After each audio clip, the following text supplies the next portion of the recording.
नमस्कार। बेरोजगारी से जूझते हुए जो युवा है वो, और दूसरी तरफ बात कर लें तो आज के समय इस टेक्नोलॉजी के दौर में भी कुछ लोग ऐसे हैं जो अपना गोरख धंधा चला रहे हैं, जो ना सिर्फ प्रशासन को बल्कि जो गरीब तबका है उनको भी चूना लगा रहे हैं। तो ऐसा ही एक मामला संज्ञान में आया है। अब चलिए जानते हैं, मिलते हैं, क्या कुछ इनके नाम है, क्या मामला है, किस तरह से फ्रॉड का जो शिकार है वो हुए हैं। तो सबसे पहले मिलेंगे, साहिल से बातचीत करेंगे, जानेंगे क्या कुछ हुआ है, असल में क्या घटनाक्रम है और इसमें इन्होंने अभी तक जो कार्रवाई की है उसमें इनको प्रशासन की तरफ से कितना कुछ सहयोग मिला है, कितना कुछ सहयोग जो पुलिस प्रशासन है उसने किया है।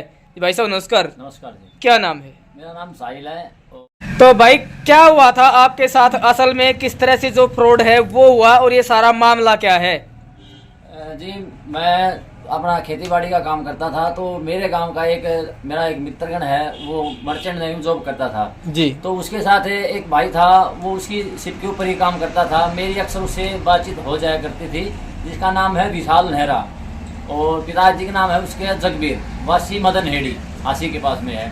तो मेरी अक्सर उससे बात हो जाती थी। उसने मेरे को बताया, भाई तू क्या करेगा 10-12 हज़ार की नौकरी में, तेरे को अच्छा रोजगार दिलाता हूँ, मर्चेंट नेवी में फ्री में घूमेगा विदेश में। उसने काफ़ी मेरे को लालच भी दिखाया और बढ़िया मोटे पैसे दिलाने का उसने मेरे को बताया। फिर उसने मेरे को मोहित गहलावत, जो कि खानपुर खुर्द का है, फिलहाल वो दादरी में रह रहा है, तो मैं बोला भाई उसका हमारे रिश्तेदारी है, अच्छा काम करवाता है, और उसने मेरे को उसका नंबर दे दिया। बोला तू बात कर लेना, मैं तुम्हारा काम अच्छे से करवा दूंगा। मैं उसके बाद उसके दादरी गया, उसके ऑफिस के ऊपर उसने अपना ऑफिस कर रखा है KSN marine and visa consulting के नाम से। उसने अच्छा अपना सेटअप बना रखा था। तो हम गए वहाँ पे, उसने हमसे बातचीत किया तो बोले भाई हम तुम्हें नौकरी लगवा देंगे, हम आपसे 5.5 लाख रुपए लेंगे। तो मोहित गहलावत ने आपको किस तरह से क्या झांसा दिया और किस तरह से आपके साथ जो फ्रॉड है वो किया? हाँ, उसने बताया भाई मेरा बड़ी बड़ी कंपनियों के साथ कांटेक्ट है, मेरा खुद का RPSL है, मैं कंपनी में बच्चों को भेज सकता हूँ। और उसने काफ़ी अपने को बढ़ा चढ़ा के, मतलब कि काफ़ी बातचीत बताई अपने बारे में, और बोला मैं ऐसा ऐसे काम करवाता हूँ कि तो उससे मैं खुद गया हुआ हूँ मर्चेंट नेवी में, मैं चीफ ऑफिसर हूँ। मतलब उसने काफ़ी कुछ बताया मेरे को। तो कुछ उसने अपने आप से कुछ ज़्यादा बोला था, कुछ अपने आप को इम्प्रेस करने के लिए बोला था। तो उसने हमसे डिमांड किया, भाई हमें 5.5 लाख रुपए देने होंगे और मैं आपको शिप ज्वाइन करवा दूंगा। तो इसमें उसने बताया से भाई 2.5 लाख आपको स्टार्टिंग में देने पड़ेंगे, बाकी आप बाद में दे देना। तो इस तरह से उसने बोला। हम भाई ठीक है, हम घर पे जाके आपको बातचीत करके बता देंगे। तो उसके बाद में जैसे हमने उनको बोल दिया था, यस हाँ भाई ठीक है, आप हमारा काम करवा दो। तो वो हमारे घर पे जैसे आया था एक दिन, उसने, हम 3 लड़के हैं, हमने तीनों ने जैसे उसको पैसे दे दिए, 2.5 लाख मैंने और 2.5 लाख दूसरे भाई ने, और एक ने 2 लाख रुपए उसको नकद दे दिए। उसने फिर हमारा यहाँ से मुंबई भेज दिया हमें कोर्स करवाने के लिए। तो उसने अपने एक भाई है उसका, उसके चाचा का लड़का जिसका नाम साहिल गहलावत है, उसको साथ में भेजा। तो वहाँ पे हम जैसे 10-15 दिन वहाँ पे रुके। उसके बाद हम वहाँ से वापस आ गए। तो बोला तेरे को 1 महीने के अंदर ज्वाइन करवा देंगे, ये करवा देंगे, वो करवा देंगे। वो ऐसे करता करता उसने हमारा 7-8 महीने खराब कर दिए। तो हम चक्कर लगा, फिर हमें कुछ महसूस हुआ भाई इसने तो हमारे साथ कुछ ना कुछ फ्रॉड किया है। तो गए, काफ़ी चक्कर लगाए। उसका पिताजी भी वहाँ पे मिलता था, बोलते थे भाई हमारे पैसे दिलवा दो, हमारा समाधान करवा दो। फिर बीच में बोलने लगा मैं तेरे को विदेश भेज दूंगा, ये करवा दूंगा, वो करवा दूंगा। तो उसने वो भी नहीं करवाया। तो काफ़ी परेशान होने के बाद हम जैसे गांव के 4-5 व्यक्ति गए, उनसे पिताजी से बातचीत किया। तो उसके पिताजी बोला भाई तुम्हारे पैसे दे देंगे, सामाजिक आदमी है, ऐसे कोई बात नहीं है, और आपके पैसे लौटा देंगे 10-15 दिन के अंदर। तो काफ़ी परेशान करने के बाद उन्होंने भी पैसे नहीं दिए। तो उसके बाद फिर मैंने भाई अपने कनीना सिटी थाने में उसकी एक FIR करवाने के लिए मैंने उसको शिकायत दी। कितने तारीख? मैंने उसको दिया था 10 सितंबर 2023 को जी। तो मैंने मुंशी साहब को पकड़ा है, भाई ऐसे ऐसे ये मेरा मामला है। तो उन्होंने मेरे को कोई रिसीविंग वगैरह भी नहीं दिया। बोला क्या करेगा, रिसीविंग हो जाएगा ये वो। बोला हमसे पूछ के पैसे दिए थे क्या, मतलब कि उसने काफ़ी गलत बिहेव किया हमारे साथ। हम वहाँ से आ गए। तो उसके बाद मैंने परेशान हो गया, काफ़ी चक्कर लगाए। तो मेरी एप्लीकेशन है, वो रामानंद साहब है कोई SI, उनके पास मार्क थी। तो 10 तारीख की दी हुई, उन्होंने मेरी 30 तारीख को मार्क किया। मतलब 20 दिन तक उन्होंने मेरी एप्लीकेशन कोई मार्क नहीं किया। तो काफ़ी चक्कर लगा चुका था। फिर उसके बाद मैंने परेशान होके अपना एसपी साहब को मैंने पोस्ट किया एक एप्लीकेशन एसपी साहब के नाम से, भाई उसमें जो भी वारदात थी मैंने उनको लिख दिया था। तो उन्होंने भी वहाँ से भी मेरे पास कोई वो नहीं आया, खासा रिस्पॉन्स नहीं आया। फिर मैं जैसे एसपी ऑफिस में मार होने के बाद उन्होंने मुझे वहाँ भी बुलाया, मैंने उनको सारी वारदात बताई। तो उन्होंने जैसे अगली पार्टी को भी बुलाया, हमें भी वहाँ बुलाया था। उन्होंने जैसे अगली पार्टी को 5 दिन का टाइम दिया था, भाई 5 दिन के अंदर आप इनकी पेमेंट कर दो, नहीं तो आपके ऊपर FIR हो जाएगी। तो क्या मोहित गहलावत खुद आया था वहाँ पे? 2-3 बार जैसे बुलाने के बाद तो वो आया नहीं। फिर 2-3 बार जैसे मैं गया था, वो तो आता नहीं था मोहित गहलावत, मैं जाता था वापिस आ जाता था, वो तो आते नहीं थे, नोटिस भी भेज दिए थे। फिर लास्ट टाइम जैसे वो आया था, मोहित आया था, उसका भाई आया था और एक विशाल जो उसके साथ था, जो उसके साथ मिलके काम करता था। वो तो हमें बाद में पता लगा कि भाई विशाल की और वे दोनों मिलके काम कर रहे थे। कुछ बंदे बोले क्या था, कुछ बोले क्या था, ऐसे उन्होंने काफ़ी अपना वो सिस्टम जमा रखा था। तो मोहित आया था जिस दिन लास्ट टाइम, वो एक बार ही आया था बस वो, और मेरे 3-4 चक्कर लगवा चुके थे। तो जैसे मैं 5 दिन पूरे होने के बाद मैं दोबारा से गया एसपी ऑफिस में, वो मेरी एप्लीकेशन है वो सारी का आया तो है, कोई मैडम उसके पास मार्क है POW ब्रांच में। तो मैंने उसको बताया मैडम 5 दिन हमारे हो गए, तो कैसे क्या हुआ? तो बोला भाई ये उस दिन तो काफ़ी अच्छा मतलब कि ठीक ठाक बात कर रही थी मैडम। उसके बाद में जैसे 5 दिन पूरे होने के बाद उन्होंने भी कोई खासा रिस्पॉन्स नहीं दिया, बोला करेंगे बात करेंगे, प्राइवेट सिस्टम है, ये है वो है। तो वो मैंने सोचा भाई अब तक तो ठीक ठाक काम रिस्पॉन्स था मैडम का भी, अब तो वो भी ठीक से बात नहीं कर रही। तो उसके बाद वहाँ से मैं आ गया। तो उसके बाद फिर मैंने एक IT साहब को एक एप्लीकेशन लिख के पोस्ट किया, अगर उसने भी मैंने सारी वारदात लिखा था। तो वहाँ से भी मेरे पास जैसे उनका फ़ोन आया था, बस भाई क्या हुआ, बहुत सारे ऐसी बात है। तो बोला तो ठीक है भाई, हम तो सिर्फ ये डाल सकते हैं भाई कार्रवाई की या नहीं की है, बाकी हमारे हाथ में ज़्यादा कुछ नहीं है। तो मेरे को वहाँ से भी कोई रिस्पॉन्स नहीं मिला। उसके बाद में फिर मैंने एक विज साहब को एक एप्लीकेशन लिख के उनके पास सेंड किया, और एक एप्लीकेशन मैंने DGP साहब के पास भी सेंड कर रखा था। तो वहाँ से भी जैसे विज साहब ने की जो एप्लीकेशन मार्क थी उसका एप्लीकेशन नंबर है 12110, तो वो DSP साहब है अपना मोहम्मद जमाल, उनके पास जैसे फॉरवर्ड कर दिया भाई आप इसके ऊपर कार्रवाई करो। तो मैं महेंद्रगढ़ बुलाया उन्होंने, तो पता किया उन्होंने कैसे कैसे क्या क्या बात है, उन्होंने मेरे बयान वगैरह लिखवा लिए। तो जहाँ भी जाता हूँ एक ही बात बोलते हैं, अगर भाई हमसे क्या पैसे पूछ के दिए थे क्या? किसने बोला है, किस पुलिस वाले ने बोला है? ये तो है अपना जो कनीना में जो रामानंद साहब है उसने भी यही बोला था, भाई पैसे क्या मेरी जेब में है? भाई मेरी जेब में है क्या, मैं तेरे को निकाल के अभी दे दूंगा, मेरे से पूछ के थोड़ी ना पैसे दिए थे।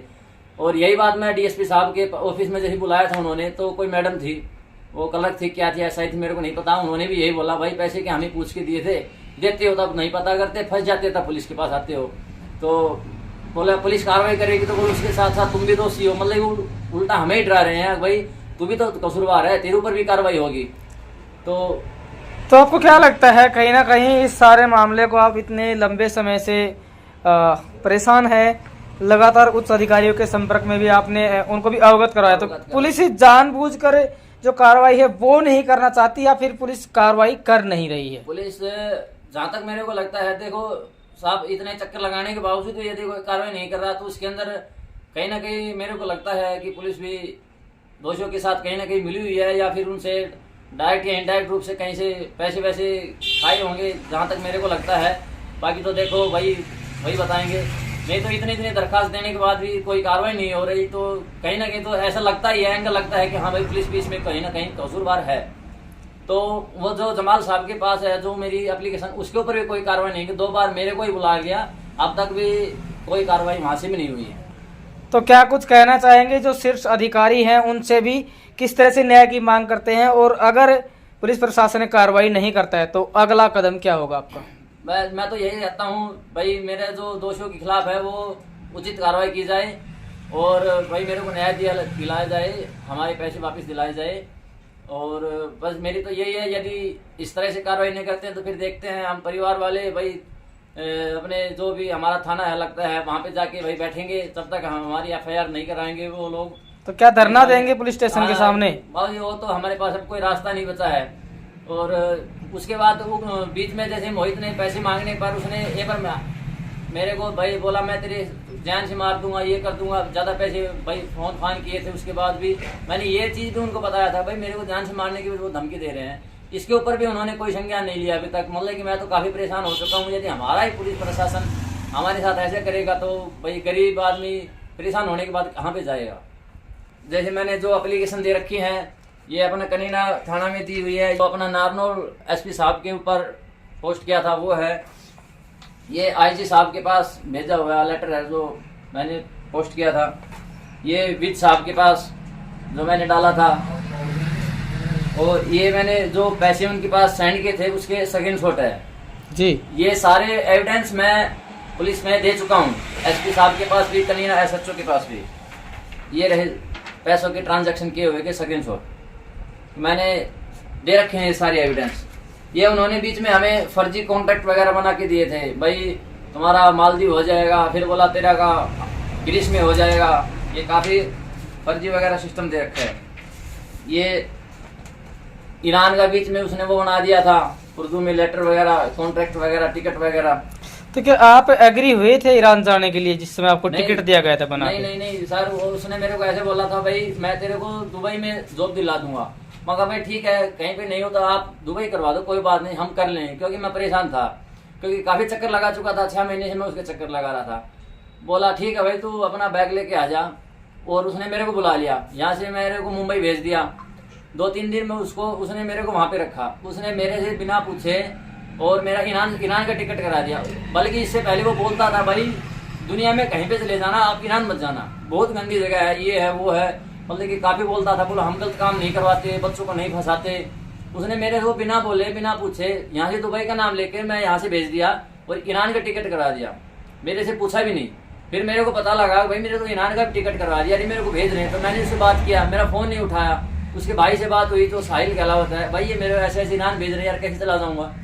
तो बोला भाई ठीक है देख ले, या तो भाई वापिस आ जा, और या तो फिर भाई देख ले टिकट करा चला जा। यार ऐसे तो मैं कैसे जाऊँगा, अब तक तो आप मना करे ईरान मत जाना, आप ईरान भेज रहे हो। तो सर मैं वहाँ से अपना बैग उठा के अपने घर पे भी वापस आ गया। तो मतलब कि यहाँ पे भी ये करवा दिया, भाई बच्चा चला गया, नौकरी लग गया, भाई काफ़ी मतलब चक्कर लगवा दिए, काफ़ी परेशान कर लिया। हाल तक कोई कार्रवाई नहीं हुई। यही उम्मीद है भाई एक मीडिया के थ्रू, भाई हमारा चौथा स्तंभ बताते हैं मीडिया को, भाई देखते हैं अब मीडिया के थ्रू हमारे कोई मदद हो जाए तो। बाकी तो ये भाई जो आपके साथ मौजूद हैं, क्या ये भी इसी तरह से जो घटना के शिकार हैं, फ्रॉड के शिकार है वो हुए हैं? हाँ जी, ये भी मेरे साथ थे, मनोज कुमार नाम है इनका। चलिए बातचीत करते हैं एक बार। भाई क्या नाम है आपका? मनोज कुमार। कौन से गांव से हैं? मोड़ी गांव। किस तरह से जो आपको झांसा है वो दिया गया, और किस तरह से कितनी कुछ जो रकम है वो आपको विदेश भेजने के नाम पर लूटी गई? हमारे से बात हुई 5.5 लाख रुपए की जी। और कितने पैसे आप दे चुके? तो कितने कुछ पैसे जो है वो अभी तक आपसे जो जालसाज है वो ऐड चुके हैं? मैंने 2,80,000 रुपए दिए थे। किसको? मोहित गहलावत को। और मेरे पास उसका एडवांस है। किस काम के लिए? मर्चेंट नेवी के लिए। तो क्या भेजा गया मर्चेंट नेवी में? हमारी कोई कहीं पे नहीं भेजा है। तो क्या कुछ मांग करते हैं आप प्रशासन से, क्या कार्रवाई चाहते हैं? हम प्रशासन से ही मांग करना चाहते हैं कि हमारे उसके ऊपर, मोहित के ऊपर कार्रवाई हो, हमारे पैसे वापस दिलाए। जी भाई, जिस तरह से लगातार आप संघर्ष कर रहे हैं, अभी तक जालसाजों ने विदेश भेजने के नाम पर आपसे जो पैसे ऐंठे हैं, और उसके बाद जो यहाँ का जो लोकल प्रशासन है उसके द्वारा जिस तरह से जो लचर ही कह सकते हैं हम, कि एक तरीके से कोताही बरती जा रही थी सारे मामले को लेकर। अंत में क्या कुछ आपका जो निवेदन है वो शीर्ष अधिकारियों से और हरियाणा सरकार से रहेगा? मेरा तो यही कहना है कि जैसे एक इतना बड़ा मामला है ये, देखा जाए तो, और इसको भी एक एफआईआर करवाने के लिए मुझे इतने चक्कर लगाने पड़ेंगे, और 6 महीने से ऊपर मेरे को टाइम हो गया। एक एफआईआर होने में इतना टाइम लगे तो हमें कम न्याय मिलेगा। तो मैं तो बस यही मांग है उच्च अधिकारियों से, इस मामले के ऊपर थोड़ा गहराई से चिंतन करे और इसे संज्ञान ले, और दोषियों के खिलाफ उचित कार्रवाई करे, और भाई हमें न्याय दिलाए, हमारे पैसे दिलाने का काम करे। और क्या हो सकता है कि भाई हम अकेले नहीं है, वो तो पता लगेगा बाद में, इस मामले का पर्दाफाश होगा तब क्या पता और भी बच्चे इस चीज़ का शिकार हो। तो बस मेरी तो यही मांग है कि भाई दोषियों के खिलाफ उचित कार्रवाई की जाए और हमें न्याय दिलाया जाए। मोहित गहलावत एक ऐसा शख्स जो जालसाजी के नाम पर युवाओं को विदेश भेजने के नाम पर मोटी रकम ऐड कर जो गरीब तबके के युवा हैं उनको चूना लगा रहे हैं। वही बात कर लें तो इस मामले में कनिष्ठ से लेकर वरिष्ठ अधिकारी तक, इवन यहाँ तक कि जो गृह मंत्री हैं उनके यहाँ भी अर्जी लगा चुके हैं, लेकिन अभी तक नहीं हुई है तो एफआईआर। इसके आज की इस खास कवरेज में एक विशेष बात की गई है कि अगर पुलिस प्रशासन यहाँ का कार्रवाई नहीं करता है तो मजबूरन परिवार के साथ धरने पर बैठने के लिए मजबूर होंगे। अब देखने वाली बात यह होगी कि इस खबर का कितना कुछ असर प्रशासन है उसके ऊपर होता है। क्या जो दोनों युवा हैं जिनसे विदेश भेजने के नाम पर जो जाल साज है उन्होंने लूट लिए लाखों रुपए, मोहित जी कितने रुपए का जो चूना है वो अभी तक आपको जाल साजों द्वारा लगाया जा चुका है? जी हम 3 बंदे थे, हमसे 5.5 के हिसाब से उसने हमसे बातचीत किया था जी। तो कुल मिला के हम 3 बंदों से उन्होंने 12,60,000 रुपए ले रखे हैं। तो कुछ पैसे ऑनलाइन किए थे, कुछ पैसे हमने कैश भी दिए थे। तो जो ऑनलाइन थे उसका मैंने आपके पास अभी स्क्रीन पे जैसे स्क्रीनशॉट वगैरह दिखा दिए, कुछ उसके अकाउंट में भी डलवाए थे। तो उसके भाई तो साहिल गलावत है, उसने हमें अकाउंट नंबर भेज रखे थे, उस पर डलवाए थे। तो इसमें कुल मिला के इनके मेरे को लगता है कि ये 4-5 लोग हैं इस गिरोह के अंदर। वो तो जब पुलिस कार्रवाई करेगी तब पता लगेगा। मैंने बाकी उनके नाम है, उसका जो भाई है, एक उसका भाई है, उसका पिताजी भी उसके ऑफिस पे बैठता है, वो भी इसमें सम्मिलित है। एक उसका जो भाई बता रहा हूँ चाचा का लड़का है साहिल गहलावत, उसका भाई एक अजय, वो भी उसके यही काम करता है। अब उन्होंने यहाँ दादरी तो कर ही रखा था, बाकी मेरे को सुनने में आया उसने अब एक ऐसा ही धंधा बिहानी में भी किया है, पता नहीं किस नाम से किया है, बाकी मेरे को सुनने में आया उसने वहां भी एक ऑफिस कर लिया। तो मैं तो यही उम्मीद है भाई किसी के साथ गलत न हो और पुलिस कार्रवाई। जालसाजों से सावधान रहें, किसी के झांसे में ना आए। ऐसे जालसाज जो ग्रामीण अंचल से संबंध रखने वाले युवाओं को हसीन सपने दिखाकर, सब्ज बाग दिखाकर धकेल देते हैं ऐसे दलदल में जिनकी परिवार कल्पना भी नहीं कर सकता। ऐसे लोगों से बचे रहें और निवेदन करना चाहेंगे लोकल प्रशासन से कि जल्द से जल्द जो जिनके खिलाफ मामला दर्ज करने की मांग की जा रही है, मामला दर्ज किया जाए और जो दोनों युवा हैं उनकी मदद की जाए। इंडिया दैनिक न्यूज़ और भारत गौरव न्यूज़ इस खबर को आज विशेष कर कवर करने के लिए पहुंचा, क्योंकि जैसे ही मामला हमारे संज्ञान में आया हमने इस मामले को प्रमुखता से लिया। और अब देखने वाली बात यह होगी कि प्रशासन के कानों पर जूर रेंगती है या नहीं, क्या होगी एफआईआर दर्ज, क्या जालसाजों के खिलाफ होगी कार्रवाई, या फिर पुलिस प्रशासन की मिली भगत हो चुकी है जालसाजों से। क्योंकि इसमें कहीं ना कहीं बू आ रही है कि जब पुलिस प्रशासन है वो मिली भगत के चलते कार्रवाई नहीं कर रहे हैं। तमाम खबरों के लिए आप देखते रहें इंडिया दैनिक न्यूज़ और भारत गौरव न्यूज़। जय हिंद। जी बाबू जी, एक धोखाधड़ी का मामला आपके साथ सामने आया है, तो क्या कुछ कहेंगे आप पुलिस अधिकारी से, क्या कुछ आपकी जो रिक्वेस्ट है वो रहेगी? मोहित कुमार जी हमारे घर धोखा दिया हुआ, हमें पैसे नहीं दे रहे और मारने की धमकी दे रहे हैं जी। हाँ, पुलिस प्रशासन हमारे प्रशासन को कोई कार्रवाई नहीं कर रही। ठीक।